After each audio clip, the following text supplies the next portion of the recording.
వేసి ఒకసారి కలిపి గ్యాస్ ఆఫ్ చేసుకొని చల్లారిన అన్నంలో వేసుకొని కలుపుకోండి. ఇలా పసుపు వేసి కలిపితే పులిహోర మంచి కలర్ వస్తుంది. అన్నం ముద్దలుగా లేకుండా జాగ్రత్తగా చేత్తో కలిపి మసాలా పొడి వేసి ఒకసారి కలపండి.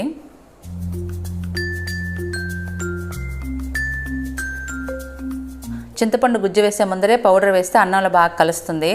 తర్వాత వేసామనుకోండి ఈ పౌడర్ ఉండలు కట్టేస్తుంది. అంతా కలిపిన తర్వాత చింతపండు గుజ్జు వేసుకోండి. బాగా అన్నంలో మిక్స్ అయ్యేటట్టు కలపాలి. మనకిప్పుడు ఎంతో రుచిగా ఉండే ప్రసాదం పులిహోర రెడీ అయిపోయింది. పండుగలప్పుడు దేవుడికి ప్రసాదంగా ఈ పులిహోరని తయారు చేసుకోవచ్చు. ఈ వినాయక చవితికి మీరు తప్పకుండా ట్రై చేసి ఎలా వచ్చిందో మీ ఫీడ్బ్యాక్ని నాకు కామెంట్ చేయండి. నచ్చితే లైక్ చేసి షేర్ చేసి సబ్స్క్రైబ్ చేయండి.